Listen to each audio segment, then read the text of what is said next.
Lo voy a poner acá a grabar. Y bueno, vamos a retomar entonces donde nos habíamos quedado, que estábamos hablando de los inmigrantes que llegaron a Estados Unidos y que siempre fueron inmigrantes excepto los indígenas, ¿no? Pero de los primeros grupos que eran mayoritariamente que venían de Gran Bretaña, empiezan a llegar otros grupos y cada grupo que va llegando llegan a la costa este de Estados Unidos porque venían de Europa. Es lo lógico que lleguen a la costa este. Yo les decía que si tenían poco dinero cuando llegaban, que eran la mayoría, se quedaban ahí en la costa este porque no podían pagar para moverse más adentro, comprar tierras y hacer otras cosas. Los alemanes que venían generalmente venían con mejor posición económica y por eso son los que entran a Estados Unidos, o sea, no se quedan, apenas hay ¿verdad? Antecedentes alemanes en las personas que viven en la costa este de Estados Unidos. Los que sí se van quedando son, por ejemplo, los italianos, los judíos, muchos de los judíos se van quedando, los irlandeses también que venían muy pobres, eran muy pobres cuando venían. Entonces van creando unos vecindarios, ¿no? Vecindarios de cada grupo por separado. Ustedes acá en Uruguay tienen también una historia de inmigración, pero me da la impresión que eran mucho más mejor acogidos, que eran mejor acogidos acá que lo que fueron allá, por lo que vamos a ir viendo con el curso, con las veces que ocurrieron, que hubo violencia directamente contra estos inmigrantes. Por ejemplo, acá, déjame ver, les voy a mostrar, había barrio chino, todavía están, todavía el día de hoy hay barrio chino, el barrio italiano, el barrio polaco, el barrio mexicano, cada uno estaba en su barrio y ahí consumían los alimentos de siempre, se podían hacer negocios como lo solían hacer, con las reglas de negocios que traían de sus países, el lenguaje, todo eso, las comidas. Entonces, fíjense el impacto que va a tener esto, porque empieza esta migración grande poco antes de la industrialización. Gracias. Y se va dando según se va dando la industrialización y van a alimentar esas fábricas. Los que llegan con poco dinero serán esos trabajadores que serán explotados en esas fábricas. Y fíjense que entre el 1865 y el 1915, en un periodo de unos 50 años, llegan 25 millones de inmigrantes. Eso tiene un impacto tremendo en los Estados Unidos. Y fíjense cómo los que llegan en el primer grupo eran los que fueron mejor recibidos, un tanto mejor, porque eran de la Irlanda protestante, o sea, la Irlanda de arriba, del norte, los de Inglaterra, los de la Europa del norte, protestantes, eran mejor recibidos. Pero los que llegan después, entre el 1880 y el 1915, vienen de otras regiones, ya sea del este o del sur de Estados Unidos, y ahí empieza a haber problemas. Los de la Irlanda católica, los polacos que son católicos, italianos católicos, los rusos y griegos ortodoxos, y ahí van a entrar en otros conflictos que se disfrazan un poco de conflicto religioso, pero en realidad es la misma xenofobia. Y claro, esto se va a ir viendo durante todo este periodo que les voy diciendo. Ahí ven cómo era en el 1910, seguí este mapa que está muy bueno, que lo saca el Pew Research, que les muestra de dónde vienen las personas que en las distintas regiones del país. Entonces, hay cosas que llaman la atención. Fíjense que los del Reino Unido, para este momento, de este periodo, ya se han ido de la costa este, porque según van llegando los inmigrantes, los británicos se van alejando de esas zonas porque se vuelven en tipo gueto, ¿no? Y es lo más feo. Ahí están las fábricas, está la contaminación, es muy feo. Entonces, se van mudando a otros estados que son más vírgenes. Y bien que como hay mucho, se me fue, acá todo lo que dice Reino Unido, es un grupo grande. Y fíjense, los mexicanos siempre los mexicanos van a estar en sus tierras, que era México. Esto era México de siempre. Así que se quedan ahí en su tierra y hasta el día de hoy hay una gran cantidad, bueno, en todas partes, pero ahí más que en ninguna otra parte.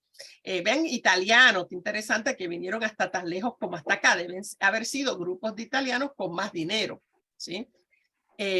Y acá ven los rusos, había rusos por acá y por acá. Cuba ya estaban, los cubanos ya estaban viniendo, porque había un gran negocio de, ¿verdad? Una industria de los cigarros o habanos, relacionado a los habanos, que muchos cubanos se mudaban a la Florida ya para participar de esa industria de la confección de cigarros, o como te le dicen acá le dicen habanos, creo. Entonces, fíjense los alemanes estaban por todas partes, ¿ven? Era un gran grupo de alemanes. Ahora, hoy, bueno, lo más cercano que conseguí es 2013. Fíjense cómo va el origen principal de los inmigrantes de las distintas partes de los Estados Unidos, y fíjense que los mexicanos son la amplia mayoría. Por eso cuando usted ve una escuela, las escuelas en Estados Unidos, cuando enseñan español, el español que enseñan es español mexicano, ¿verdad? Que después no les sirve mucho para comunicarse con otros países que no son México. Fíjense, interesante acá, China, hay mucho chino acá, y los dominicanos están aquí en este cuadrito azul, es el cuadrito de donde yo vivía, en Massachusetts, y en Massachusetts es donde yo les decía que uno de los campuses de mi universidad era en una ciudad donde hasta el alcalde de la ciudad era dominicano. Ahí en ese campus teníamos 80 y pico % de dominicanos en los estudiantes. O sea que se nota la presencia dominicana en esa región. Y bueno, acá ven los hindúes que están en esta región acá, que no me acuerdo ahora qué es, y hay mucho chino aquí. Vemos salvadoreños, República Dominicana, o sea, ven ahí, New York, este es New York, este grandote acá es New York, y ven República Dominicana, es el origen de la mayoría de los inmigrantes más recientes en New York. ¿Okay?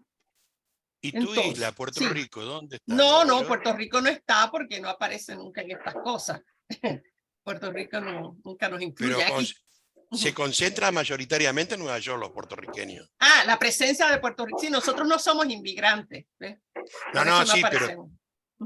Sí, puertorriqueños hay unos lugares. Están en Chicago, están en Nueva York, en Filadelfia. Son los lugares clásicos de puertorriqueños. Filadelfia es en Pensilvania. Y aquí ahora, compitiendo con los cubanos en la Florida. Los puertorriqueños que se mudaron después del huracán María del 2017, se mudaron mayormente a la Florida. Y están en la zona de Orlando, que es donde está el Disney World, Disney y todo eso. Sí, los uruguayos ni picamos, ¿no? Por cantidad, simplemente. No, ni siquiera llamándolos suramericanos aparecerían en este mapa. Fíjense, interesante los de Etiopía, que están por acá. Me llama la atención, bien allá al norte. Sí, creo que esa es Minnesota, no sé, porque este mapa no lo veo, no sé los estados. ¿Acá dice los estados? No. Minnesota, creo que es Minnesota. De hecho, hay una congresista estadounidense que es musulmana y que es originaria de Etiopía y que vino ya nacida en Etiopía y se nacionalizó en los Estados Unidos y es representante y es muy popular porque es muy progresista. Ella es del grupo progresista y es interesante que es etíope, ¿no? Porque para ser congresista, para ser representante no tienes que haber nacido en los Estados Unidos. Así que puedes ser congresista sin ser nacida. Ajá, Alicia. Espera, dame un segundito. Sí. Una cosa, ¿y por qué fueron tan al norte con tantas diferencias de clima, ¿no? Y de cultura? Los mexicanos. La República Dominicana, Jamaica, ¿no?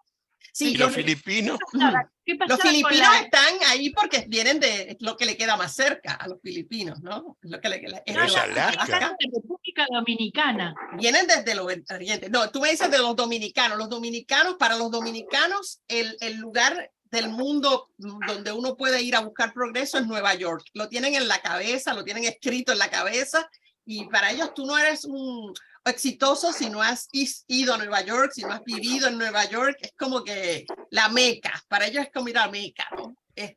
Así que empezaron unos pocos, como pasó con los puertorriqueños, van unos pocos y luego siguen esos trayendo más y traen más y traen más y se convierten en un grupo gigantesco. Sí, la República Dominicana vino a sustituir muchos de las poblaciones anteriores que había allí.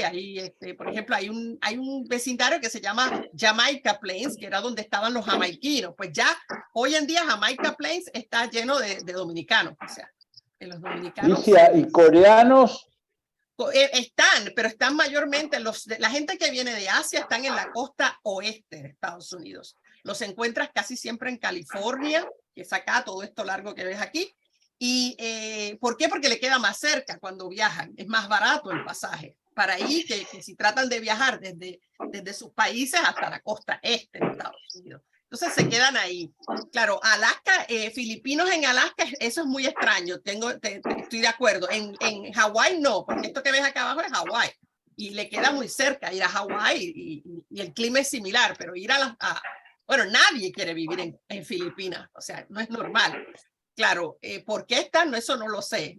No sé si se refiere a las enfermeras, porque uno de los grandes grupos de inmigrantes en Estados Unidos son las enfermeras filipinas. Y eso se ha vuelto una manera de las mujeres en Filipinas salir de la pobreza, estudian para ser enfermeras y se consiguen trabajo rápidamente en los Estados Unidos, le dan los papeles, le dan todo por la escasez de enfermeras que hay en Estados Unidos, que se ha puesto peor ahora después del COVID, estaba leyendo, es impresionante. Que están dejando los trabajos, incluso gente que ya tenía trabajo no lo soportan más. Dicen que la presión es muy grande porque cuando hay pocas enfermeras, cada una tiene que atender más pacientes y bueno, es una responsabilidad muy grande, ¿no? Sobre la vida de otras personas. No es como decir yo que enseño historia, si me equivoco, no pasa nada, pero si se equivoca una enfermera es otra cosa. Entonces, la ansiedad las está sacando del negocio. Pero sí es raro, en Filipinas, que haya cualquier inmigrante es raro. Pero bueno, les contaba, hoy en la Florida, ya en esta semana deben estar aprobando el proyecto de ley 1718, que es el más inhumano contra los inmigrantes. Sobre todo específicamente indocumentados. Así que todo el que tenga amigos que quieren ir a Estados Unidos, déjame silenciar un poco porque me están entrando muchos ruidos. Okay. Todo el que tenga amistades que quieren ir a los Estados Unidos, irse allí a lo indocumentado, a ver cómo sale, que no se vayan a la Florida, porque esta es la nueva ley. Es un delito grave de tercer grado con 5 a 8 años de cárcel el transportar, recibir en tu hogar o proteger en cualquier manera a un indocumentado. O sea, tan siquiera montarlo en tu auto para llevarlo a un lugar es un delito. ¿Okay? Estar en compañía de un indocumentado es delito grave de segundo grado. La pena es más baja, pero sigue siendo un delito. O sea, es un delito criminal. También se le van a imponer multas a los que empleen a los indocumentados y no se le va a reconocer ningún documento que traigan de algún otro estado. Si vivieron en otro estado y lograron, ¿verdad?, conseguir algún tipo de documento de identidad de algún otro estado, no van a poder utilizar ese documento de identidad en la Florida. Y la policía, cuando los arreste a todos estos indocumentados, les tomará muestras de DNA para mantenerlas en sus archivos, para poder encontrarlos donde quiera que estén, creo, no sé. Y lo más inhumano es que antes de atenderlos en los hospitales van a tener que pedirles que presenten sus documentos de entrada y todo eso para que muestren que no son indocumentados antes de darle atención médica. Así que es súper, no ha habido antes una ley tan restrictiva contra las personas que quieran apoyar en alguna manera y ayudar a indocumentados. Y no hace excepciones en el caso de que los indocumentados sean familiares tuyos o algo así que quieras ayudar. No, pero, no hay Licia, excepción. Pero, a ver. Si donde más indocumentados hay, debe ser en Florida. Ahora mismo, no, la mayoría de los indocumentados están en los estados del sur que colindan con la frontera de México, porque están entrando por México y se quedan ahí porque no tienen dinero para moverse. El que llega desde Nuevo México, Arizona, California, todos esos estados, ¿no? Texas, que logra llegar hasta la Florida, ya le ha trabajado en algún otro lugar, ha hecho un dinerito para poder llegar hasta la Florida. O sea, ya llevan algún tiempo allí. ¿Okay? ¿Y qué van a hacer con los cubanos? No, los cubanos son documentados. Bueno, esa es la cosa, que no hace excepción. Pero el cubano generalmente se las busca igual, pero muchos se están quedando también, si no tienen el dinero, cuando llegan se quedan en esos estados del sur antes de ir a la Florida y esperan. Digo, porque mal o bien los cubanos tienen que tener poder en la Florida. Sí, pero sorprendentemente, bueno, ellos no ven igual a los que vengan después. Cuando un cubano que tiene dinero en Florida trae un familiar, lo trae legalmente. Lo trae legal, no lo trae indocumentado, lo trae legalmente para que los visiten, ese tipo de cosas. Y si acaso hacen otras trampas, como casarlos, se casan con gente que no conoce. Es otro tipo de trampa que es mentira, pero les ayuda a regularse. No están ilegales en ningún momento. Si vienen, hay unas visas que son las visas de fiancé, las visas de novio. Cuando te vas a casar con alguien, pues vienes con una visa especial y tienes un año para casarte con la persona que dijiste que te ibas a casar. Y así hay hay otros recursos que, como los cubanos tienen el dinero para pagar los abogados, ¿ves? Cubanos de la Florida, entonces pueden legalizarse. Ahora, el que llega a lo loco, así con lo que trae puesto, esa gente no tiene oportunidad. La Florida va mucho venezolanos los que van. Ligia, sí. Pero está bien, ¿no? Porque claro, en Estados Unidos para muchos es la panacea. Pero si usted quiere cruzar en el buque USA Buenos Aires indocumentado, no pasa, no entra. Claro. Si usted va a comprar un auto por primera sí. vez a una concesionaria acá, si no tiene cédula, tampoco lo puede comprar. Claro. Sí. Vamos a entenderlo. Que si no, yo conozco acá gente que estuvo indocumentados aquí, sí. Sí, pero ¿y ese indocumentado que estuvo acá, qué trámite pudo hacer? ¿Trabajar? No pudo trabajar. Trabajan en negro, trabajan limpiando casas. El amigo negro, ese sí funciona para mucha gente, pero no digo lo legal. No, un viaje legal no puede hacer. No. Un viaje no puede hacer. No. No puede sacar una libreta de chofer. No puede sacar una tarjeta. No puede por alquilar. eso digo que la indocumentación es grave en todo el mundo. Sí, el problema no es que sea el indocumentado tiene que bregar con su situación. El tema es el ayudar a un documentado. O sea, que si uno por pena, por humanidad, o sea, las iglesias que solían ayudar a los indocumentados, alimentarlos tan siquiera, llevarlos de aquí a allá, darles servicio médico en emergencia. O sea, es un tema de derechos humanos también, cuando se les está prohibiendo tener acceso a lo básico como los servicios médicos de emergencia. Y eso es lo que están hablando acá. Y que se castigue a las personas que quieren ayudar. El indocumentado sabe que en cualquier momento que le encuentran lo sacan. Ok, ese es el riesgo que se juega. Pero y las personas que quieren ayudar y tú no sabes, tú ves un hombre, alguien que está pidiendo que lo lleven, ¿verdad? Te hace el dedito, lo montas en tu auto, tú no sabes, tú no le vas a pedir documento a alguien así, ¿entiendes? O haces una fiesta en tu casa y vienen invitados, hay documentados, ¿qué sabes tú? Tú no le andas pidiendo a la gente si tiene documento. Claro, volviendo a lo de los cubanos, como muchos son dueños de negocio o tienen amigos, hay una comunidad de negocios cubanos, también otra manera de regularizarlos es darles empleo. Entonces le das la tarjeta verde de empleo y ahí sí están legales porque no tienes que ser ciudadano para estar legal. Lo que tienes es que tener un documento que te permita estar en los Estados Unidos, una visa o, ¿verdad?, un documento de trabajo. Por ejemplo, ahí también depende de los países, son los arreglos. Los dominicanos, cuando yo viví en Estados Unidos, tenían 10 años de visa. La visa que le daban a los dominicanos era de 10 años, pero era solo para estudios. No podían trabajar con esa visa, pero podían estar. No es que no se puede estar en los Estados Unidos. Mucha gente tiene visa de estudio y son legales. ¿Okay? Eso es lo que les quiero decir. Hay otras maneras legales de hacerlo, pero requieren sobre todo conocimiento, que mucha gente es ignorante y entran a lo loco, y a veces abogados también, que cuesta dinero, ¿no? Así que el tema de esto, lo que es tremendo es que se castigue al que quiere ser humano con un indocumentado. Ese es el tema grande acá, ¿no? Y si una persona recibe a un indocumentado y quiere ir a la policía para que esa persona tenga registro y se documente, ¿eso también es delito?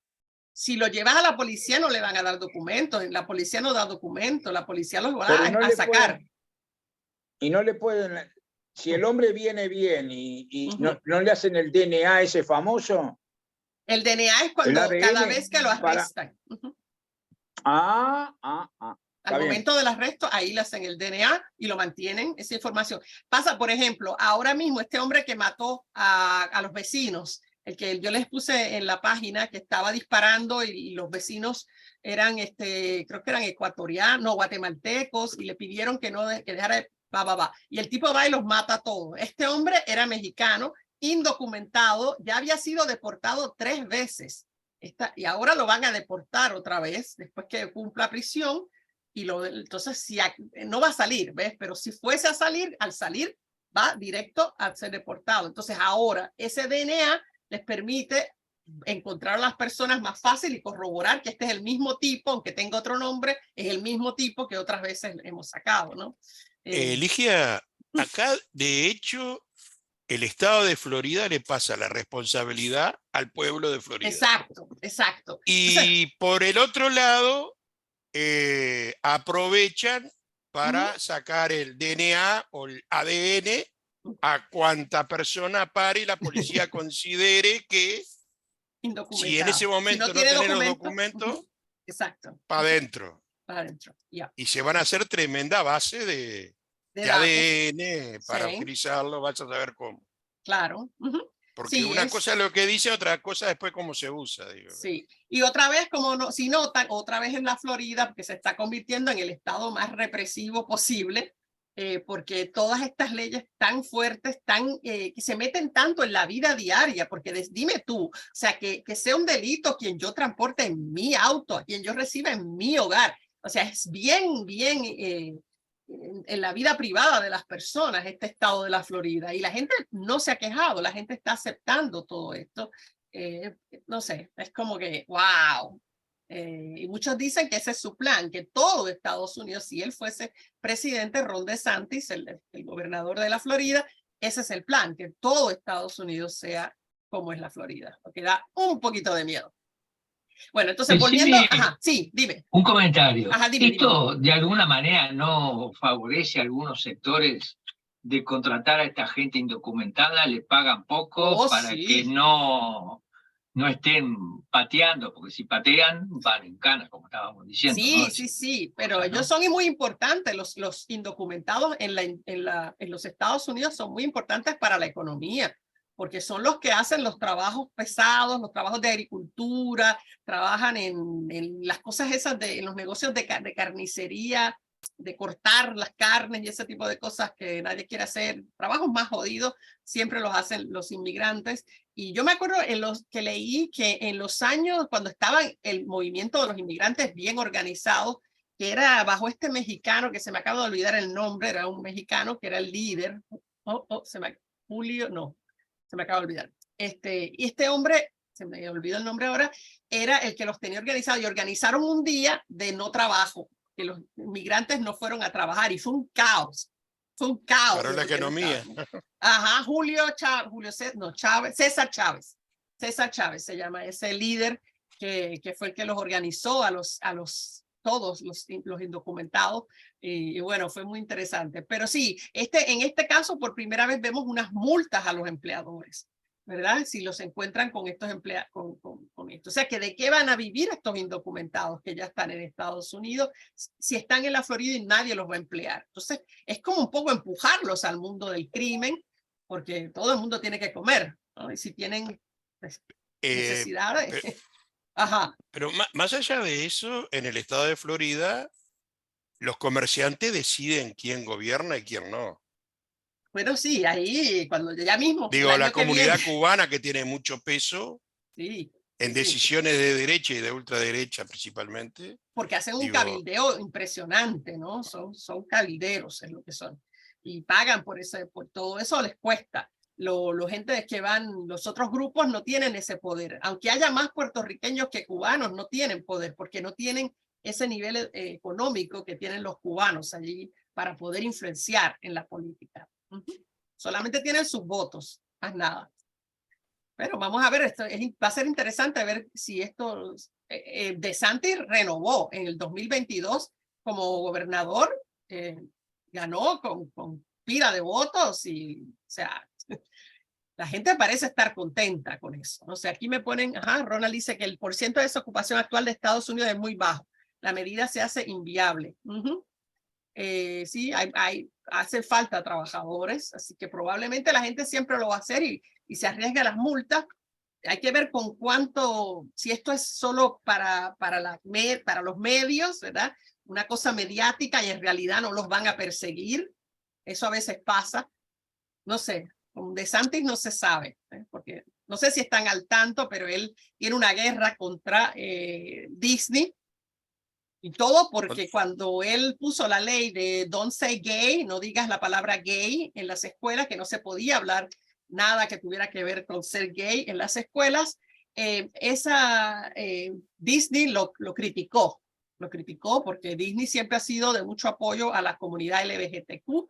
De hecho, tienen una semana gay, la semana gay, que todos los gays vienen y qué sé yo.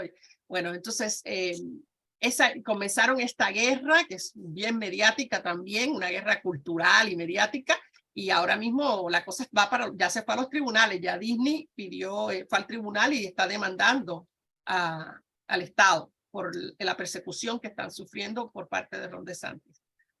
Y es tan estúpido porque el empleador número 1 de la Florida es Disney. Entonces, permiso. Y él está jugando con los empleos de la gente por una cuestión mediática y por sus propias aspiraciones para ser presidente y todo eso. Porque esto todo él lo va a usar en su carta de presentación, de que él no le tiene miedo a nada, que él aprueba las cosas, que ellos son, que no, como está xenofobia, no, nosotros somos duros con los indocumentados. Todo esto va a ser muy mediático, definitivamente. Vamos a ver cómo va mediándose. Entonces, la clase pasada hablábamos de los sindicatos y cómo en esos primeros años, o sea, en el cambio de siglo, lo que va eventualmente, porque hablábamos de cómo fueron explotados las mujeres, los hombres, las mujeres, los niños en esas fábricas. De hecho, las noticias esta semana encontraron que en 4 estados de Estados Unidos, no me acuerdo si los tengo por acá ahora, encontraron un montón de niños que estaban trabajando en los restaurantes de comida rápida, particularmente McDonald's, y encontraron niños de 10 años de edad trabajando en la cocina de McDonald's, o sea, cocinando, y es muy peligroso, esas freidoras donde hacen las papas fritas, todo eso. Y bueno, yo les decía, esto es un problema hoy y cada vez más estados están haciendo más flexibles las leyes que permiten emplear a los niños porque no tienen trabajadores. Como decía Ronald, ¿verdad? Tienen un desempleo muy bajo, le hacen falta trabajadores y entonces una de las soluciones es vamos a traer adolescentes, pero una cosa es adolescente y otra cosa son niños, ¿no? 10 años. Trabajaban hasta las 2 de la mañana. Hasta las 2 de la mañana, sí, ya eso es como sí, que... Eso es una aberración social. Sí, y los padres me imagino que tienen necesidad. La verdad, el dueño de esos McDonald's que emplean niños, perdónenme, Ligia. Sí. No hay excusa. No hay excusa. Habría que mandarlos presos. Claro, yo me imagino que es que los padres tienen una situación económica tal que tienen que decir sí a esas cosas. No sé. Sigue siendo maltrato. Sigue siendo maltrato de niños, como quiera que sea. Bueno, entonces en estos principios de siglo son los sindicatos y las uniones, pero va a tomar tiempo organizarse. ¿Por qué? Porque está el racismo, está la xenofobia, etcétera. Y cuando empiezan a hacerse en uniones, primero hacen una unión para los italianos, la unión de los... Entonces luego se van dando cuenta que así no van a ninguna parte porque no tienen números suficientes.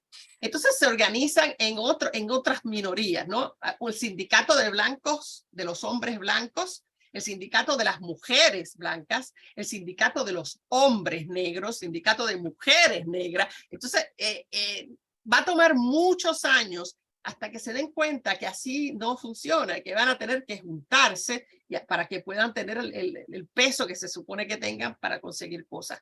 En estos principios, desde ya estaban buscando pasar de las 14 a 12, 14 horas de trabajo al día, por lo menos a 10, y que les pagaran en efectivo, porque muchas de estas fábricas tenían una tienda al lado y en vez de pagarle con dinero en efectivo, les pagaban con unos vales que solo podían usar en esa tienda.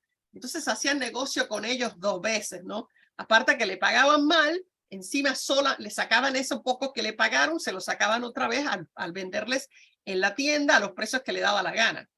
Y eso los mantenía también atados a la fábrica, porque solamente pueden usar esos vales en esa fábrica. Así que nunca tienen dinero para ir a otro lugar a trabajar. Entonces, todas estas prácticas no había protección. Pues va a tener que ser a través de los sindicatos que van a ir poco a poco. Entonces, es en este tiempo que ocurre lo que se celebra hoy en día en todo el mundo, que hoy se celebra el 1 de mayo, pero el original fue en realidad un 4 de mayo, que es esta reunión de trabajadores. Era un meeting que se estaba haciendo, ¿verdad?, en la Plaza Haymarket en Chicago. Y fíjense, estos son los avisos para ese día, y noten que el aviso está en 2 idiomas. Está en inglés arriba y está en alemán abajo. Así se te dice la cantidad de alemanes que eran trabajadores en ese momento en Chicago, ¿no? Entonces, Chicago, Illinois. Esta parte de acá abajo encontré este póster, que era uno de los pósters de la época, porque ellos estaban pidiendo 8 horas de trabajo. Era lo que se quería tratar de conseguir. Entonces hablaban de 8 horas, 8 horas y 8 horas, ¿verdad? Tener tiempo para ellos mismos, para disfrutar también, no solo trabajar.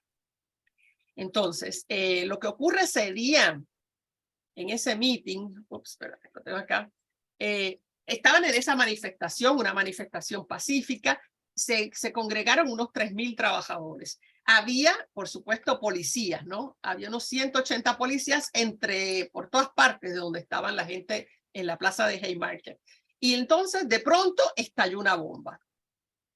Cuando estalla la bomba, mueren 7 policías. La bomba se colocó en un lugar, obviamente, donde estaban concentrados policías, y mueren 7 policías y hay 66 personas heridas. La policía, en respuesta a la bomba, cuando enseguida que disparan la bomba, empieza a disparar a la gente que está allí en la manifestación y mata a 5 trabajadores y hiere 200. Un tiroteo ahí brutal. Y al final, nunca, al día de hoy, todavía no se sabe quién rayos puso la bomba. Lo que sí, que fueron acusados 8 líderes anarquistas, ninguno de los cuales estaba en Haymarket Square ese día. ¿Okay? Simplemente aprovechan para arrestar a estas personas y los someten a uno de esos juicios que ustedes saben cómo los hacen, todo a la medida, y terminan con las siguientes condenas: 5 condenados a muerte y ahorcados, 1 que se suicida antes de la sentencia y 2 a quienes se les conmutaron las sentencias y se le cambió a cadena perpetua porque eran más jóvenes. Así que este evento, que es una injusticia, porque la realidad es que quién puso la bomba no se sabe. Entonces, no había, ese juicio ha sido revisado muchas veces y no había real evidencia, ni siquiera estaban allí. Entonces, todo es aquel dijo, el otro dijo y y bueno, nadie confía en ese juicio. Eso fue lo que ocurrió en ese momento. Ahora, hoy en día, yo les decía en la otra clase que les iba a comentar sobre esto, que les iba a parecer muy loco, que se llama las leyes de derecho al trabajo, las Right to Work leyes. Y estas leyes han destruido por completo lo que quedaba, lo poco que quedaba de los sindicatos en los últimos años. Y el nombre es loco porque lo que hacen parecería right to work. Bueno, qué bien, derecho al trabajo. Todo el mundo tiene derecho a un trabajo. No, es exactamente lo contrario. Los han ido aprobando estado por estado. No todos los estados tienen estas leyes, es estado por estado. ¿Y qué es lo que hace?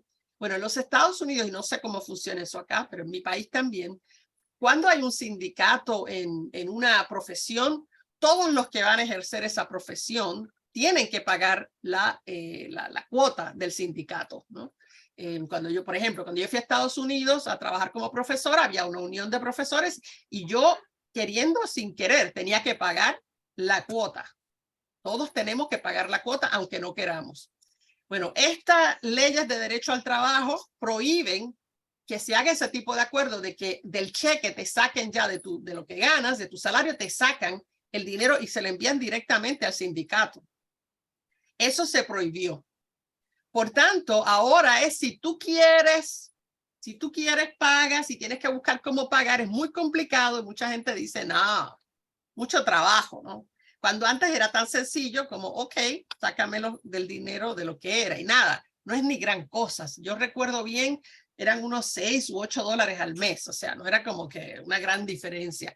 Y como es tan fácil que te lo sacan del salario, todo el mundo está ok con eso, ¿no? Pero tú tener que sacar y hacer todos los meses un cheque, buscar la manera de hacer llegar el dinero, le complica todo a los sindicatos. Y la idea era esa, ¿verdad? Debilitarlo, porque sin recursos económicos no va a tener la posibilidad de contratar los abogados que hacen falta, ¿verdad? Para proteger a los trabajadores, etcétera, etcétera. Así que esta ha sido una de las tocadas al movimiento. Esto todo se basa en un principio estúpido que tienen en Estados Unidos que se llama la libertad contractual. Ellos alegan, y esto es del capitalismo viejo, que no debe haber ninguna ley que regule las condiciones de empleo, que eso es un contrato libre entre el empleador y el trabajador, y que no debe el Estado meterse en eso, porque los trabajadores deben ser libres de elegir para quién trabajan y bajo qué condiciones, como si en realidad hubiera esa libertad, ¿no? Porque la realidad es que cuando tú tienes, en esos años sobre todo, tú necesitas trabajar porque si no, no comes. Entonces, si no tienes destrezas, los lugares donde puedes trabajar son muy pocos. Pero si tienes destrezas también, o sea, ¿cuántas universidades hay? ¿Cuáles son las opciones, no? Entonces, en realidad uno no es tan libre, uno tiene que trabajar en esos lugares. Y ellos son los que tienen el poder para decirte cómo te van a dar el trabajo, cuál es el horario, cuánto pagan. Muy pocas personas tenemos el poder en ese momento de hacer el contrato de, exigir. Elon Musk seguro sí la tiene, pero el otro lado no. Entonces, no, estoy segura que, por ejemplo, Noah Chomsky, ¿verdad? Él podía negociar con la universidad y decir, bueno, yo quiero tanto. Él tenía el peso para hacerlo, pero la mayoría no los tiene ese peso. Te dicen, bueno, si no te gusta, chao. Y bueno, así que todo eso está basado en ese tipo de cosas. ¿Qué ha producido? Lo que ven aquí en esta tablita, ¿qué ha producido la aprobación de estas leyes en los estados que las han aprobado? Que ha bajado los salarios, han aumentado los niveles de pobreza, han bajado los beneficios médicos y ha aumentado las muertes asociadas al lugar de trabajo. Entonces, no ha sido bueno para la sociedad. Y eso lo sabíamos todo lo que creemos en el sindicalismo, ¿no? Acá ven los 28 estados que al día de hoy, y hay muchos que están en el proceso de aprobarlo, que tienen estas leyes de derecho al trabajo. ¿Okay? Los otros tienen fíjense cómo lo llaman, uniones forzadas o sindicatos forzados, sería la traducción, que te obligan a pertenecer al sindicato. Pero es una obligación que al final te rinde fruto, ¿no? Es cierto, es obligado, pero es por tu bien. Esta gente va a protegerte. Pero la manera en que lo trastocan todo y lo que están es quitándote tu dinero y no tienes ningún beneficio de estar en una unión y se lo venden así a la gente y la gente aceptó que sus estados, todos esos estados que ven en azul ya tienen ese tipo de ley.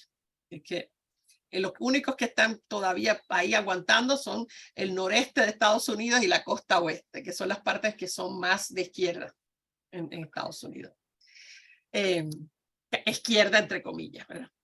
Entonces, volviendo al cambio de siglo, este es el tiempo en el que el marketing se vuelve una ciencia y un arte a la misma vez. Es el tiempo, ¿por qué? Porque esta clase media que se va desarrollando, los que van saliendo de pobre y los que van haciendo negocio y ganando dinero, porque poco a poco va a ir mejorando, ¿no? Las condiciones de trabajo gracias a los sindicatos y se va creando una clase media que enseguida los mismos manufactureros de cosas van a darse cuenta que es el mercado ideal, ¿no? Porque esta clase social va a responder bien a las técnicas de marketing que van a utilizar. Y se empieza a venderles, por ejemplo, ropa hecha en fábricas. Antes, toda la ropa era hecha por costureras o sastres, ¿no?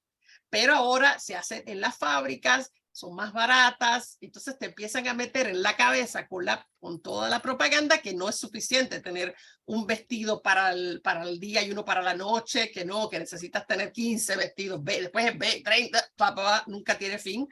Empieza a venderse comida enlatada también, eso es porque se desarrolla, ¿verdad? La industria de la comida enlatada que no tenga botulismo, ¿no?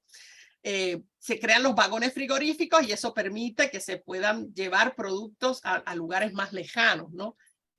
Produce la producción de hielo artificial, cadenas de tiendas, grandes cadenas como la Woolworth, que empezó en el año de 1870, y yo creo que ya quedan, si quedan muy pocas.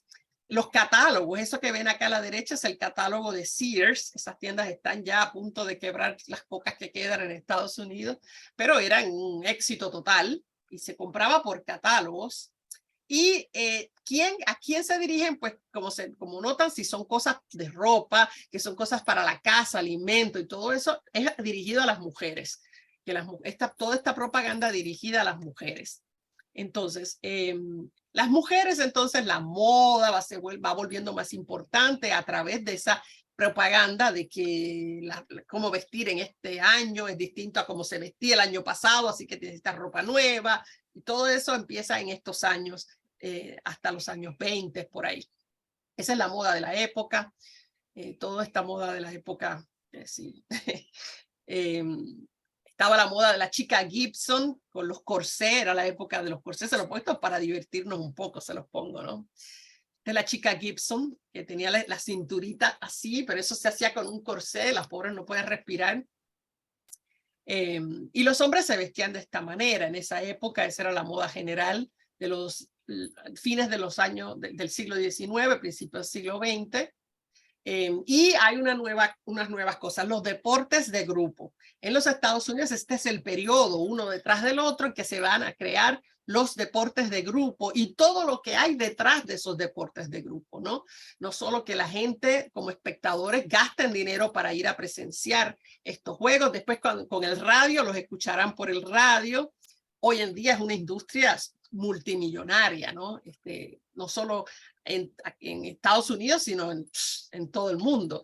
Pero en los deportes de Estados Unidos se crea el béisbol, que es el deporte, se convierte en el deporte nacional de los Estados Unidos, aunque hoy en día rivaliza bastante con el fútbol americano, pero este era el deporte nacional.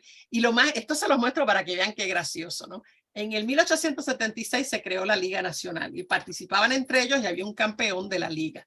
En 1901 se creó una liga paralela, la Liga Americana se llama. Y en el 1903, 2 años después, se les inventó que pelearan la Liga Americana contra la Liga Nacional y le llamaron a eso Serie Mundial. ¿Mundial de qué? Es tan estúpido.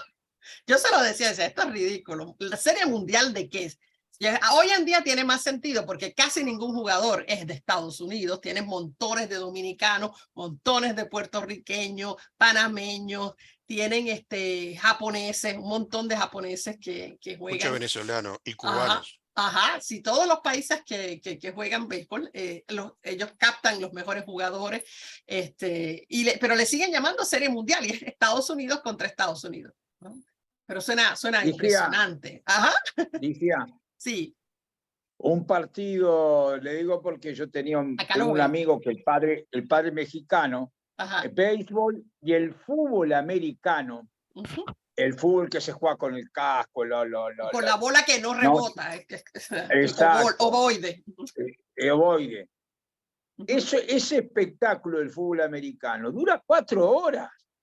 Porque la gente va 2 horas y pico antes y se queda después y además ahí se come, se toma, es decir, es una fiesta cada partido. Sí, es así. Y por televisión los anuncios, es impresionante. Esos anuncios y anuncios y anuncios y anuncios. Apenas se juega en realidad, especialmente los del fútbol americano, apenas hay minutos de juego, es anuncios y anuncios y anuncios. Así que sí, ahí ven cómo era que se jugaba originalmente el béisbol, ¿verdad? Ahora es todo equipo, ¿no? Y uniforme y todo eso, pero al principio no, ahí ya ven uno de los primeros equipos, los Medias Rojas de Boston, que todavía están. Hoy está más de la mitad del equipo son dominicanos y puertorriqueños, pero bueno, están. Estos son los que jugaban el fútbol americano, que los ven ahí, que eran generalmente, eso empezó en las universidades y sigue en las universidades. Las universidades, ellos empiezan jugando para las distintas universidades y de ahí van al profesional. Las universidades no les pagan por jugar, pero tienen la educación gratis, ¿no? Entonces ahí que van captando. Hay ahora ya propuestas hace rato para que les paguen, porque la universidad recauda todo ese dinero de que producen esos juegos, le va a la universidad. Entonces la universidad los quiere a los mejores jugadores para poder hacer dinero con ellos, y los jugadores no se benefician, no reciben dinero por jugar. Así que eso pronto cambiará, porque ustedes saben que el dinero es demasiado poderoso, pero hasta ahora todavía no. Y ahí ven así como se jugaba antes, hoy es mucho mejor equipo y todo eso. Entonces también en el 1891, este señor James Naismith en Massachusetts inventa el juego del básquetbol, ¿no? Y en realidad pueden verlo a él ahí con el básquet. Era un básquet, que es una canasta, ¿no? Canasta. Y era con una canasta que no tenía hoyito, había que sacar la pelota. Después se les ocurrió hacerle el hoyito. En esta que ven acá jugando todavía no tiene hoyito. Él se inventó el juego porque quería crear un juego que se pudiera jugar dentro, bajo techo, porque cuando llovía, él era profesor de educación física, y bueno, entonces no tenía nada que hacer con los muchachos cuando empezaba a llover, y este era es un juego que lo pueden jugar dentro. De hecho, generalmente se juega bajo techo. También el boxeo sin guantes primero. Ahí ven a un campeón de la época, ¿verdad? Y que se convierte en el deporte de las clases bajas urbanas, que sigue siendo el deporte de las clases bajas urbanas. Claro, los espectadores, ahí es otra cosa, los que apuestan son gente muy rica, pero en realidad es un deporte de las clases bajas urbanas, los que boxean. Y esa es la manera de salir de pobre para muchos. En mi país, este es uno de los deportes principales. El béisbol, el básquetbol y en Puerto Rico no se juega ni el fútbol europeo de acá, ni el fútbol americano tampoco, ninguno. Lo que es el boxeo. ¿Por qué? Porque muchos puertorriqueños han sido campeones de boxeo. Esa es la manera de salir de pobre, ¿no? De los pobres. Así que creo que tiene que ver con eso. Y no todo el mundo nos mira mal porque les gusta la violencia, pero no lo vemos tanto así como que es violento. Sí, es violento, pero lo pensamos, es como que por el puertorriqueño. Ya está. No se piensa mucho. Estos también son los años porque hay dinero, se empieza a mover el dinero, y la gente que sufre mucho, esta es su manera de sacarse el sufrimiento un poco, es sentarse en el cine. Los pobres, esa es la manera de salirse de su realidad, es ir al cine y ver películas, ¿no? Es una manera de entretenerse. La primera película que se hizo fue en el 1903, que se llama El Gran Robo del Tren. Al tren, ya para el 1927 se hizo la primera hablada. Hasta entonces había un pianista, que las películas eran mudas, y había un pianista en vivo que hacía la música de la película. Después aquí ya la película hablan los personajes, todavía hay el pianista que hace la música, y el 31 ya hacen la primera película en Technicolor, la primera película con colores, pero no como las de ahora, obvio, que fue la de lo que el viento se llevó. La película. La película, sí. Sí. Entonces, y bueno, aquí les empiezo algo. Ya al final del siglo XIX, ya también una de las cosas que está pasando, mientras todo esto está pasando, es que Estados Unidos, al cambio de siglo, se convertirá en imperio. Y para eso vamos a hablar un poquito de cosas que hablamos el semestre pasado, los que estaban, y si no, vamos a repasar. Todos ustedes han oído la palabra, la doctrina Monroe. Y la clase pasada la vimos con más detalle, hoy vamos un poquito sobre ella. ¿Qué era esta doctrina? ¿Qué pasa? En el año de 1823, España había perdido todas sus colonias, ya para entonces, bueno, hasta el 25, pero estaba perdiendo una tras otra todas sus colonias en las Américas, todas, empezando desde el 1820, creo que fue México la primera, y por ahí siguieron todas independizándose, una detrás de otra, y está Venezuela, esos son los tiempos de San Martín, de Bolívar, de O'Higgins, todo el mundo, ¿no? El Padre Hidalgo, todos los líderes revolucionarios que lograron la independencia. Artigas, sí. Entonces, cuando Estados Unidos antes de eso, Estados Unidos hacía negocio con España, y las cosas de Estados Unidos llegaban a las Américas, y compraban las materias primas de las Américas a través de España. Pero ahora, según se van independizando, a Estados Unidos le viene de perilla, maravilloso, porque en ese sentido puede hacer negocio con cada uno de esos países en situación de más poder que como hacía con España. Pero ¿qué pasa? Que cuando se empiezan a liberar, en eso se están liberando todas y empieza la preocupación porque España empieza el proceso de la restauración, ¿verdad? En ese debacle que tenía España, que había comenzado con los tiempos de Napoleón, ¿no? Y España se desorganiza y por eso no se puede defender de estos movimientos de independencia y va perdiendo todas sus colonias. La preocupación de Estados Unidos es qué tal si viene España otra vez y las coloniza de nuevo, ¿no? Las recupera. Ese era uno de los grandes temores. Cuando España se reorganiza, vuelve y las adquiere de nuevo. Otra preocupación, ¿qué tal si viene otro país? Si viene Inglaterra, Francia y las toma, se toma estas colonias. Entonces, para protegerse de esa posibilidad, declara algo. Acá le pongo lo que dice este póster, lo que dice en este letrerito, es noticia importante. Todos los invitados son bienvenidos, pero no deben traer sus armas. Y ven como una verja de alambre de púas que circulará alrededor de todas las Américas. Es un mensaje a Europa. Este mensaje es para los países europeos. ¿Y qué es lo que dice? Una de la parte más importante es que los continentes americanos, por la condición de libres e independientes que han asumido y mantienen, no deben ser considerados en lo sucesivo como sujetos de futura colonización por ninguna potencia europea. ¿Ok? Ningún europeo puede venir aquí. Las colonias que tienen las mantienen, pero no va a haber nuevas colonias después con relación a estos países que ya se hicieron libres e independientes. Si se atreviese algún país europeo a tratar de recolonizar, Estados Unidos considerará el acto como un desafío a la soberanía de estas naciones e intervendrá para impedirlo, y se entiende que intervendrá militarmente para impedirlo. Se resume todo esto en América para los americanos. Esa fue la frasecita que se usó en los Estados Unidos, América para los americanos, que nos cae mal a todos, ¿verdad? Porque ellos asumir que ellos son los americanos, ¿no? Porque toda América para los americanos, pero en realidad sabemos que quiere decir más que los americanos en todas las Américas. Así que establece que Estados Unidos manda en todo el hemisferio. Que el que se atreva a venir aquí a buscar más colonias, no se lo van a permitir. Entonces, eso es una posición muy de poder.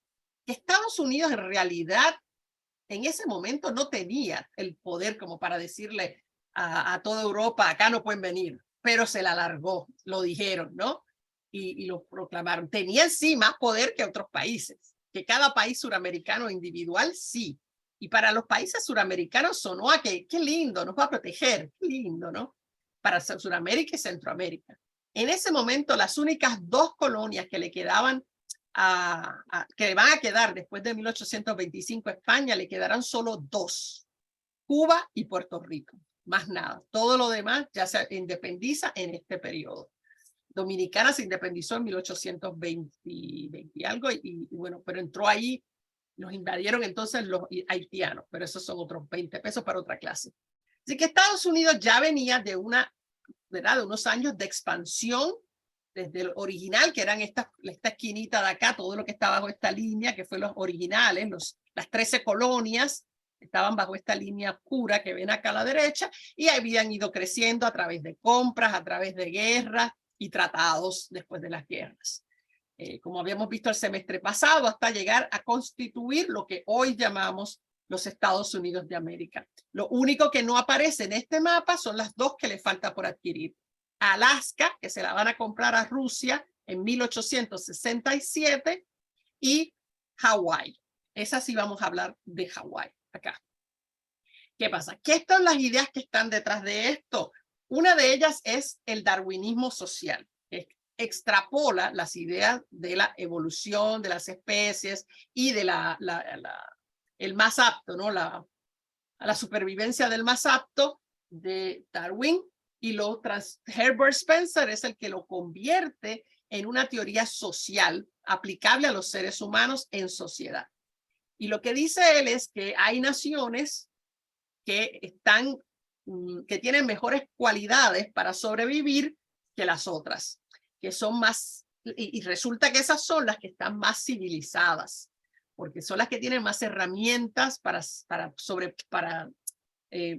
imponerse sobre las menos civilizadas, y convierten el mundo en este tema que fue tema de novelas y todo eso, de la civilización versus barbarie, ¿no? Entonces, las civilizaciones avanzan gracias a, como los animales, ¿verdad? Como los animales y las plantas y todo, según Darwin, en una evolución en donde los que tengan las características más adecuadas para sobrevivir, esos son los que sobreviven, los más aptos, ¿no? Y las otras son lo que él llama las culturas subdesarrolladas, desaparecerán. Es lo que tiene que pasar.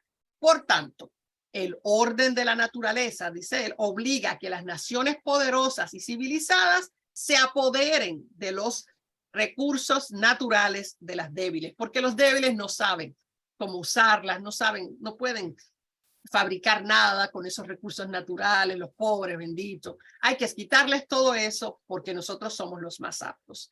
Entonces, todas esas ideas también van a ir alimentando lo que será el imperio estadounidense. Todo esto es lo que alimenta la idea de que es tiempo ya de que Estados Unidos tenga sus colonias.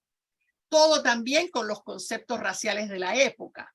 Los anglosajones en particular se perciben a sí mismos como la raza privilegiada. Dios los ayudó específicamente. ¿Se acuerdan? Los puritanos cruzaron el mar, en vez de cruzar el mar Muerto y todo, y el desierto, cruzaron el océano Atlántico para llegar acá en una gran prueba que les puso Dios, y bueno, demostraron que son aptos y que Dios los favorece. Y todo es una visión de mundo de nosotros versus ellos, ¿no?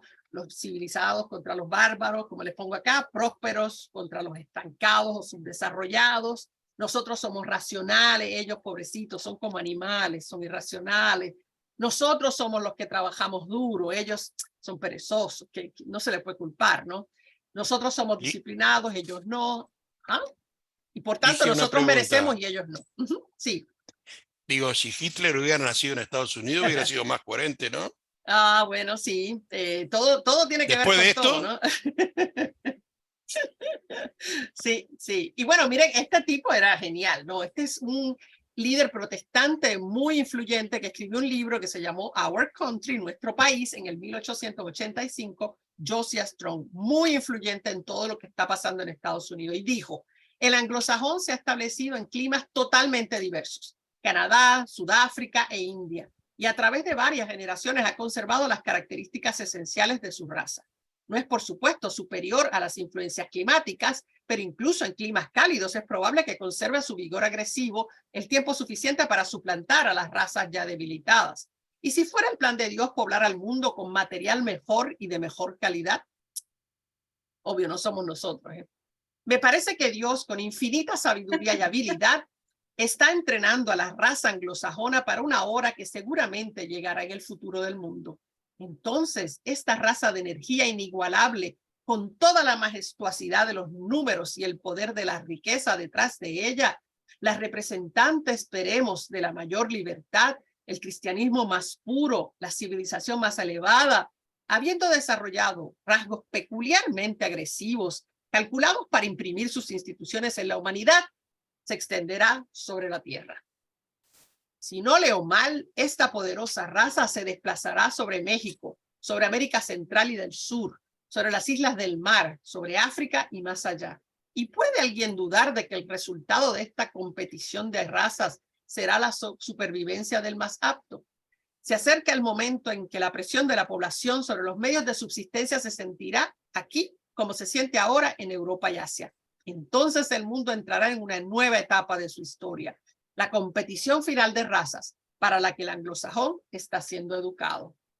Y fue tan grande en ese momento, y ya con esto termino, Mónica, y te doy la palabra, que en ese momento, en 1893, se sometió en los Estados Unidos un proyecto de enmienda constitucional. Ustedes saben que les dije que son pocos. La han enmendado solo 27 veces en todos estos años para cambiarle el nombre del país a United States of the Earth, Estados Unidos del mundo. ¿Por qué? Porque ellos decían que el mundo entero iba a formar parte del imperio de Estados Unidos eventualmente. Imagínense, ya tenían esa cabeza en 1893. Dile, Mónica. No.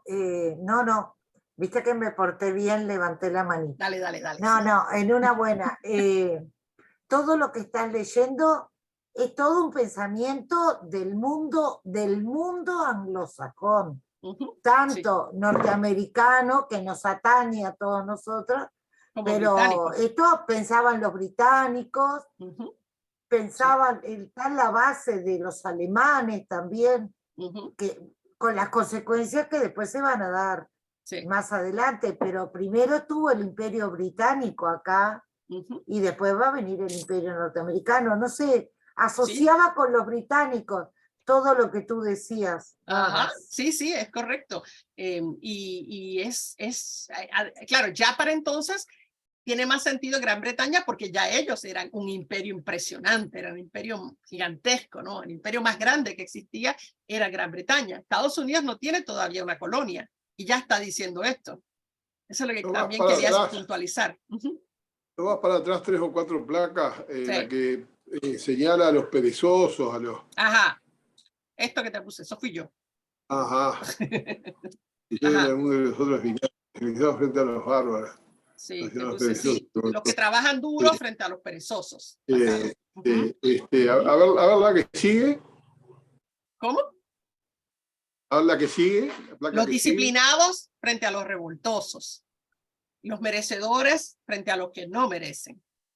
Esa es la conclusión. No, la placa que sigue. La placa ok, acá. Sí.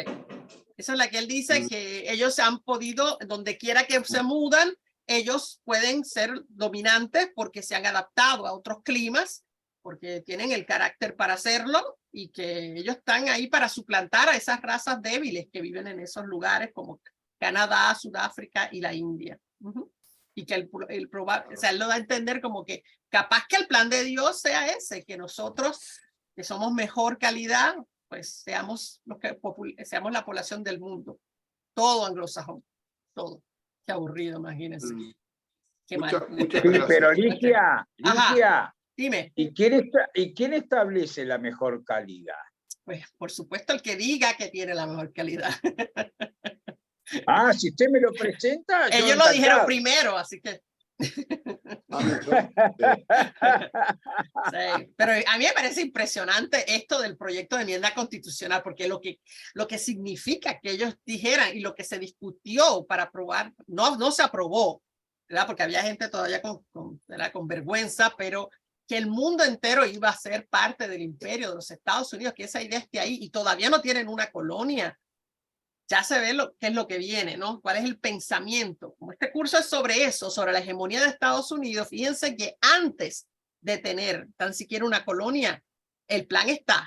El plan es ser un imperio y adquirir muchas colonias. Ahí viene todo esto y con eso les voy terminando porque aquí vamos a retomar las intervenciones militares, que no vamos a entrar en detalles porque el curso no da para tanto, pero ahí ven una serie en ese primer periodo, solo en ese siglo XIX, todas las intervenciones que hicieron los Estados Unidos en América Latina y algunas en Asia. Le pongo acá tienen a Uruguay, donde acá estuvieron, y siempre es para proteger a los residentes extranjeros y sus intereses, ¿no? Acá, por ejemplo, ven acá, en 1858, fuerzas de Estados Unidos protegieron a residentes extranjeros y a la aduana durante una insurrección que hubo en Uruguay en ese año. Ustedes deben saber mejor que yo cuál es esa. Yo no sé. Y otra vez en el 58, en el 55 y en el 58. Las dos veces intervinieron con ese propósito, ¿no? Con desembarco y todo, ¿ven? En los momentos en que había insurrecciones acá en Uruguay. Acá tienen también en el 1868, desembarcaron en Uruguay otra vez durante una revolución. Son 3 veces y todavía no es el siglo XX. Las otras, como ven, son más en Argentina, hubo en Nicaragua, 2 veces en Japón, China, Hawái, que esa vamos a ver luego, hoy la otra clase, y Nicaragua. ¿Y la de Filipinas? En Filipinas no la puse acá, no. Va a haber muchas, o sea, yo le puse acá algunas, tenía una listaza y déjame sacar las que pensé que más les llamaban la atención, siempre con la misma excusa que tienen todavía el día de hoy, la de que están defendiendo intereses estadounidenses, porque en todos esos países alguna compañía hay que tiene negocio en ese país y con esa excusa entran e invaden los países. Pero dice para defender los intereses norteamericanos. Sí. ¿Qué intereses norteamericanos podría haber en Uruguay en 1855? Capaz que algún negocio, en ese caso... Ligia, hay intereses estadounidenses, no había, sí había muchos intereses ingleses europeo y franceses. Exacto. En el 85... Eran los que sostenían, alimentaban las revoluciones que había en ese momento, ¿verdad? Sí. Son solidarios. Tenían muchos intereses económicos, tanto en Uruguay como en Argentina. Fundamentalmente la aduana. ¿No? Sí, pero no sabía hasta ahora Estados Unidos. Bueno, sí había suena a intervenciones solidarias con Gran Bretaña, probablemente. Claro. Pero teníamos comercio con Estados Unidos en esa época. Sí, claro, sí. En la época de la independencia, Estados Unidos tenía un enviado acá que decía que la independencia de Uruguay era para favorecer solamente a Inglaterra. Lo dijo ese enviado, ¿verdad? Y ustedes saben que en el 1980, no me acuerdo, 85 por ahí, Ronald Reagan invadió la isla de Granada en el Caribe. Sí. Y la excusa era que había, creo que 5 o 6 o 7 estudiantes de medicina que estaban estudiando medicina en la universidad de ahí, de la isla de Granada. Y con esa excusa invadieron. En realidad, solamente, ¿por qué invaden? Porque, bueno, había un presidente que era de izquierda, para empezar, ¿no? Él estaba dando problemas con el término, con el aeropuerto, que no quería dar concesiones en el aeropuerto a compañías estadounidenses. Pero más importante, Estados Unidos quería tener una historia de una invasión exitosa, porque después de lo de Vietnam venían cargando ese peso tremendo y querían hacer algo que saliera bien. Hicieron eso. Y bueno. Y después bombardearon la ciudad de Panamá, ¿no? Eso fue, pero ese fue Bush. Ese fue el papá. Para llevarse a Noriega. Para sacar a un hombre. Exacto. Para llevarse a Noriega. Sí, ahí Ronald. Era gente de ellos, ¿no? Me pusiste acá. Ronald, me pusiste algo acá que fue en el siglo XX, pero no me acuerdo de qué estás hablando. No sé cuándo. Filipinas. Ah, ok. Espérense que lo baite, Filipinas. Filipinas. Claro, no, yo no tengo claro. Vamos a hablar de eso. No. Filipinas la adquieren, que es lo que vamos a ver en la clase que viene, en la guerra hispanoamericana. O sea, apropia Puerto Rico, Cuba, Filipinas y Guam, en distintas circunstancias cada una. Pero eso es lo que se llevan en esa guerra, que es tremendo botinazo.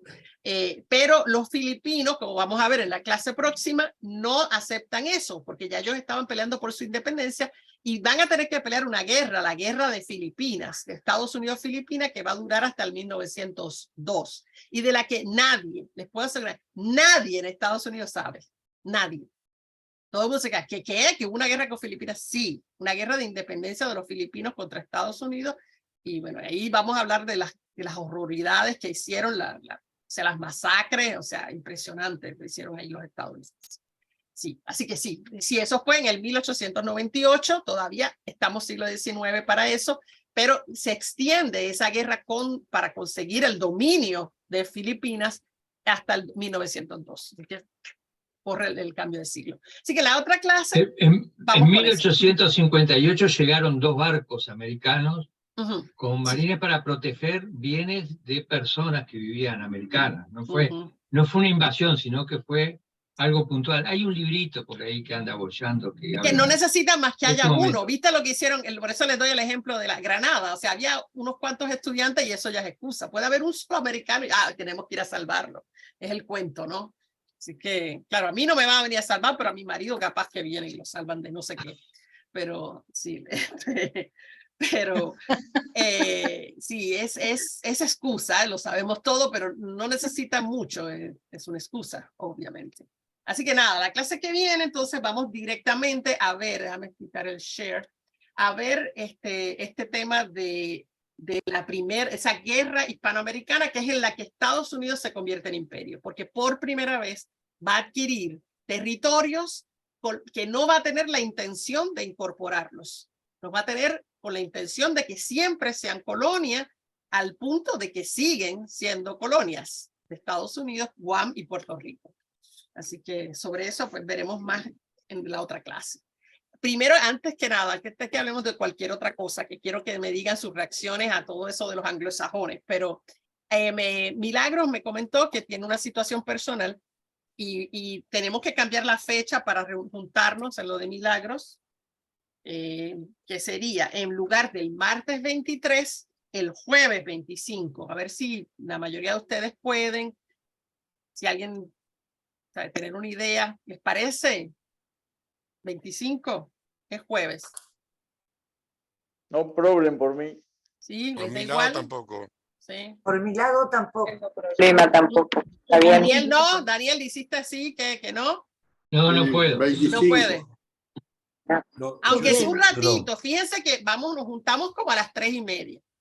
Y eso siempre estamos ahí como hasta las 9, por ahí, cuidado. Cuidado. En la recogida nos quedamos en la postdata, todo eso siempre pasa. Y sí. Quieren un poco que empujarnos fuera. Claro, se puede ir cayendo, no es necesario Claro. llegar a 3:30. No, sí. O ir 3:30 e irse antes, digo. No, me También. tengo que ir. Me tengo que ir, Villa. Chao, chao. Sí, porque No. estamos... Bueno, Ok. que se vayan pronunciando por WhatsApp, yo no tengo problema. Exacto, nada más se los quería plantear. Tampoco, obviamente hay que cambiarlo. Sí. Igual queda anotado para la próxima, ¿no? ¿El qué? Claro. ¿Qué? No, justo estoy editando un curso para una universidad de Colonia y es a Ajá. las 5 de la tarde, ¿viste? Ok, Son pues como puede... 4 horas, ¿viste? Entonces, dura 4 horas. Ok. claro. Ah. Sí, con un intervalo ahí de 20 minutos, porque si no, Sí, queda si sin no voz, ¿no? hay que ir al baño. Sí. 4 horas no puede ser. Además es un grupo que no habla, ¿me entiendes?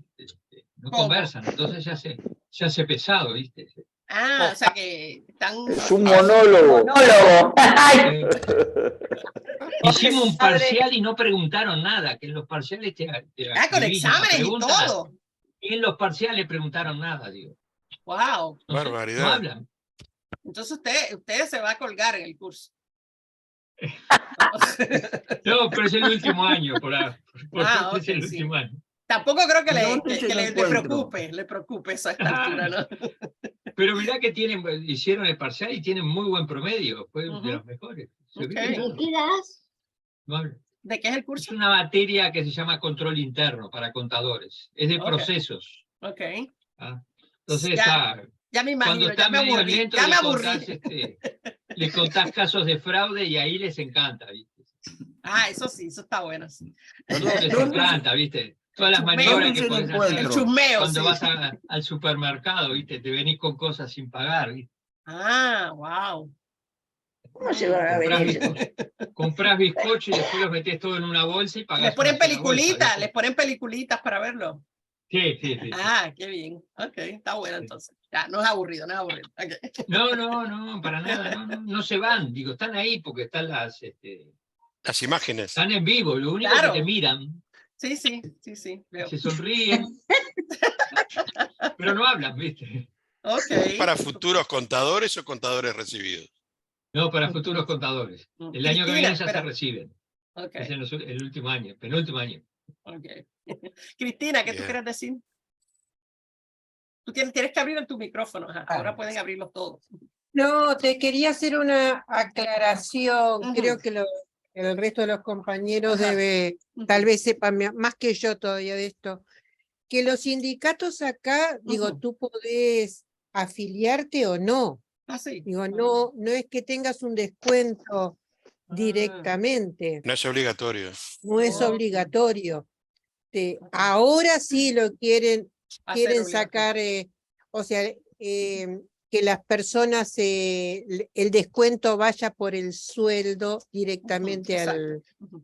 al sindicato. Ahora eso lo quiere, este gobierno lo quiere sacar y que cada uno aporte al sindicato justamente para hacer lo que lo que se hace en Estados Unidos, que es debilitar a los sindicatos.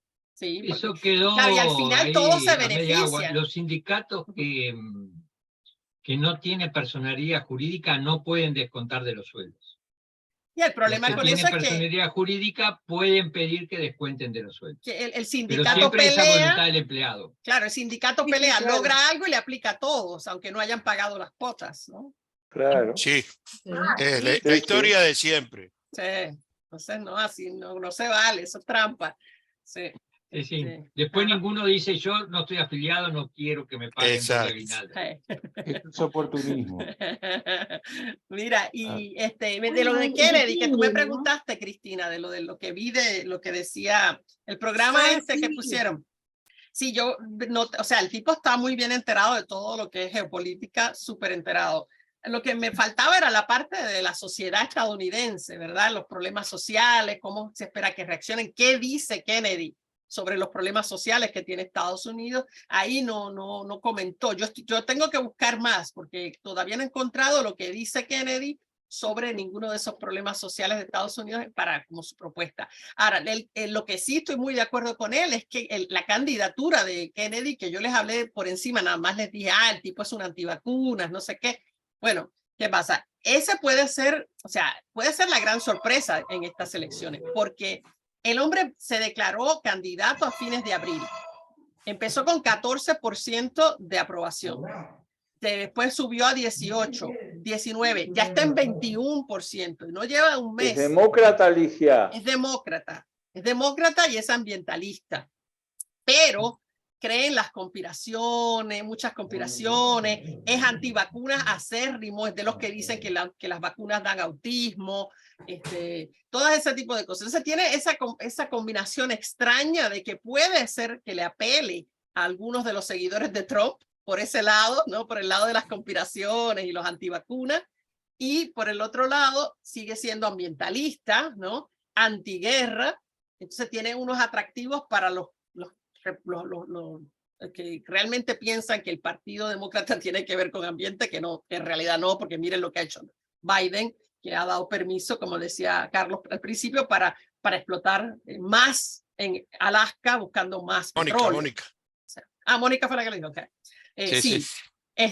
Y entonces este candidato hay que ver, hay que seguirlo. Claro, el Partido Demócrata, el partido ya dijo que no tiene intención de hacer debates. Tiene 3 candidatos, la otra es Williamson, que es medio loquita ella, pero bueno, es una candidata. Pero ellos dicen que no, Williamson en realidad no está figurando, pero este candidato Kennedy, y como decía el hombre, el nombre Kennedy también da peso. Exacto. Es el hijo de Bobby Kennedy, el sobrino de John Kennedy. Entonces él, y se ve Kennedy, tiene cara de Kennedy también, porque hay unos que no tienen cara de Kennedy. Y el hombre, capaz que, o sea, si ese hombre sigue aumentando, llega a 30, llega a 40, puede forzar al partido a tener que hacer algo y hacer primaria, o como te le dicen, previa, interna, ¿no?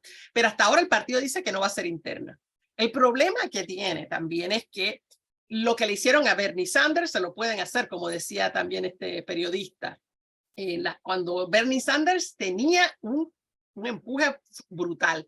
Yo les digo, yo personalmente que en mi vida le he dado un pesito a ningún político y allá hay que dar,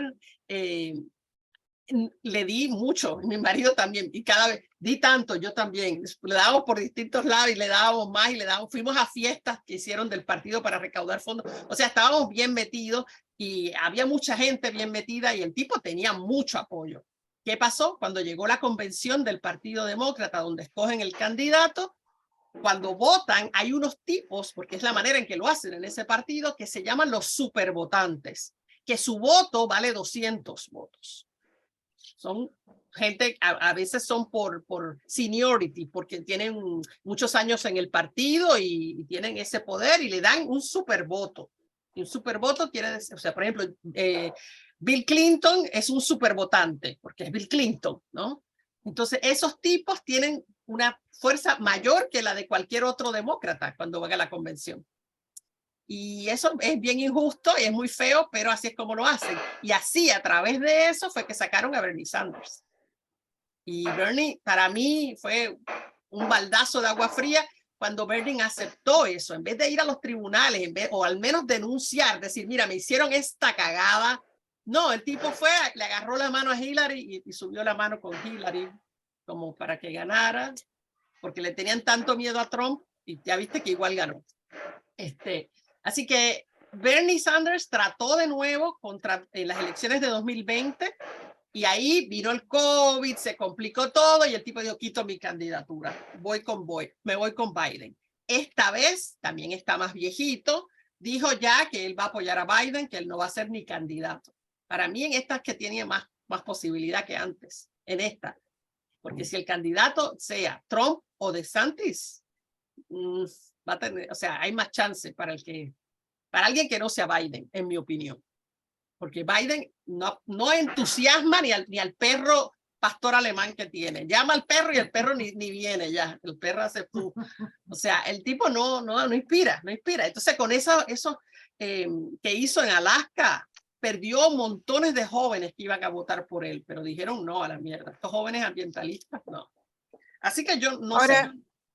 Este Kennedy sí. No tiene peso por sí solo en cuanto a su apellido, ¿no? Pero no es bueno, eso es bueno, que él es lo que le llaman un outsider, él viene de afuera, él no está en el movimiento político, nadie habla de él, no es una institución política, eso es bueno, porque mucha gente que está hasta las narices.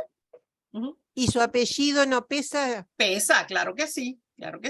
Pero lo bueno que tiene es eso, que él es uno de afuera. Eso fue lo que le ayudó un montón a Trump, que él no había estado nunca en política, el tipo no se vendía a los políticos, supuestamente, ¿no?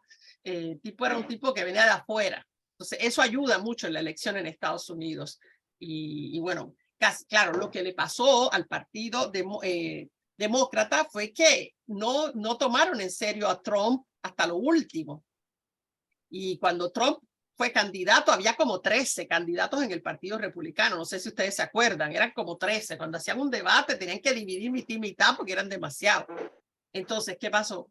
Que él nunca ganó más del 50% en ningún estado donde hicieron interna. La iban haciendo de estado a estado, ¿no? Y nunca ganó más del 50%, pero los otros se les acabó el dinero antes que a él. Y pelearon entre ellos y ninguno peleaba contra Trump. Nadie insultaba a Trump. Lo daban como que, esta porquería que está ahí puesto, ¿no? ¿Qué importa? Nadie le dio importancia hasta que el tipo ganó, porque los otros se quedaron sin dinero, al final quedó él. Así que, no sé, hay que ver, capaz que este Kennedy se cuela. Hay que mirar con calma, a ver cómo van las cosas. Pero con el disgusto que hay con Biden, puede ser que o se aparece otro. El tema es que no es fácil que aparezca gente. Hay tipo Matthew McConaughey, ustedes saben cuál es el actor, Matthew McConaughey, que hizo la película última importante, la que él era un tipo que tenía SIDA y que cruzaba la frontera a comprar los medicamentos. En México, los medicamentos, y estaba todo flaco, así, todo. No sé, no me acuerdo el nombre de la película, pero ese actor, se habló de él como posible candidato, se ha hablado de Oprah, ¿saben quién es Oprah, no? Oprah Winfrey. Sí. Como ellas son ambos demócratas, que yo creo que si Oprah Winfrey sale, gana. Para mí que gana. Fácil. Sí, porque Estados Unidos es de afuera, no es una política de muchos años, todo el mundo quiere a Oprah. Todo el mundo ama a Oprah, así que Oprah no tiene, tú sabes, no le ha hecho daño a nadie nunca, no parece tener esqueletos en el closet, no sé. Y el caso de Trump sigue, bueno, los montones de casos legales de Trump, el de la muchacha, la señora que dice que él la violó y todo eso, no sé, vamos a ver qué pasa, pero escribió un artículo en el que ella dice que ese día, cuando ella vio a Trump, que era el hombre más hermoso que ella había visto en su vida. Entonces, ¿cómo escribes eso cuando tienes un juicio?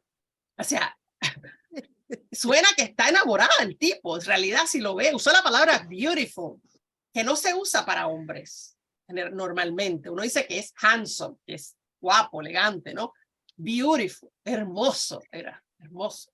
Y dijo como que, wow. Y ella se reía. Entonces que él le dijo, ponte esto, que era un teddy, esos que son enterizos, sexy, que las mujeres usan. Y él le dijo, póntelo para ver cómo te queda. Y ella se rió y qué sé yo, y que ella se creía, ay, yo no sé, la historia tenía 52 años, por Dios. Tú sabes, si tienes más joven, yo puedo entender que seas tan estúpida, pero no sé, para mí el cuento, se le va a hacer difícil vender el cuento a un jurado. Vamos a ver qué sale. Mónica. El tema es que a los 20 era estúpida y a los 52 también. Ya se había casado 2 veces y este hombre le dice, ponte esto para vértelo. Están solos, no hay nadie alrededor y ella no se da cuenta de que esto puede parar mal, no sé. Mónica, dime. No, lo que pasa que entre la charla, el compañero Gustavo preguntó cómo ubicar el lugar de la reunión. A Gustavo lo preguntó. Pues Gustavo sabe, Gustavo ha ido. Sí, Gustavo fue la última. Pero esta nena va a poner, Milagros pone el mapita, ella siempre manda el mapita con todo. Eso es cerquita de la embajada de Estados Unidos, bien cerca de la embajada de Vamos a estar bien cuidados. El mapita está en el WhatsApp. Pero hay que volverla a poner. Ya lo envió, es por la calle Cebollatí. Y no me acuerdo el número. Yo lo busco y lo posteo otra vez. No, Cebollatí Minas creo que es. No, señor. No. Cebollatí 1698, esquina Magallanes. Le erré por Minas una. y Magallanes es de esos edificios La Mano que están dentro de la plaza, de las 2 placitas, de la Plaza Estrella del Sur. Sí, es fácil. Es fácil. Es fácil de llegar. Los que quieren disfrutar de los buenos vinos de Ligia, de las bizcarras, se vienen en ómnibus, algunos de ustedes lo han hecho, bajándose siempre en la UTU que está en Gonzalo Ramírez. San Salvador. En Gonzalo Ramírez. Claro, y bajan una cuadra. Ajá, exacto. Y eso hay como 5 ómnibus que vienen por la UTU. O sea que es fácil de llegar y combinar. Sí. O bueno, taxi o Uber, lo que sea, pero es fácil de llegar. No ir en auto. Estaba contestando que me habían llamado del Poder Judicial, por eso no estaba visible. ¿Hablaron del cambio de fecha? Sí. Sí, porque el tema es que estábamos tratando de ir a la ópera y yo no puedo creer que ya esté toda vendida. No hay. Casi, perdón, entradas debe haber más onerosas, no las de menor costo. Claro. Y justo conseguimos para el 23. Entonces lo haríamos el 25 a partir de las 3:30 de la tarde. Ad infinitum, hasta las 10 de la noche. Sí. ¿Alguien más va a ir?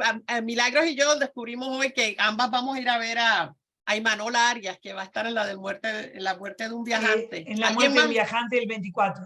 ¿Alguien más va? Yo estoy tan Ayer emocionada. lo comenté con mi esposa, posiblemente vayamos. Sí. Avanza porque... Pero mirá que las entradas, o sea, se supone que no hay plata en la calle, pero para donde quieras, tratamos de sacar, ayer fuimos al Solís, tratamos de sacar para lo de Fausto. Recuerden que los domingos mayores de 60 no pagamos. No había. No había nada. ¿Cómo que no sabías? Pero bueno, todavía, mi esposo va, pero él no va. A mí no, todavía, pero no sabía. Bueno, pero todos los domingos, y tú puedes comprar cada persona hasta 4 entradas con la fotocopia de la cédula del frente, porque lo que quieren es la fecha de nacimiento de la persona que compra la entrada. O sea, cuando llegas puede ir otra persona con esa entrada. Sí, no son nominadas. Simplemente para comprarlas tienen que ser para mayores de 60. ¿Tenés que llevar la fotocopia de la cédula de las 4 personas, Milagro? Exacto. ¿O solo la tuya? No. Si vas a comprar para otras personas, la fotocopia de esa cédula de la parte que diga, no el número de la cédula. Me falta un Aunque chin. la tenga la copia en el teléfono, la foto en el teléfono que vean la fecha de nacimiento. Okay. Correcto. Ya, me falta un poquito. Tengo 57, me falta un poquito. Ya yo estoy loca porque me tengan que dar los asientos en el bus y todo. Yo estoy tan emocionada. Sí. Y ahora que me dices eso, todavía más. Digo, ¡ay, qué lindo! No te los van a dar, quédate Buen tranquila. fin de semana para todos. Pero Ligia, que saque tu marido, te sacamos la fotocopia y vas. Sí. Te mandamos la fotocopia de la cédula a alguno de todos nosotros. Cuando quieras ir a alguien. Sí, porque no fue con la de mi esposo, porque es hombre, ¿no? Así que, no sé, veo. Bueno, que estén bien todos, ¿ok? Nos vemos el viernes que viene. Buena semana para todos. Estén bien. Nos vemos. Chao, chao.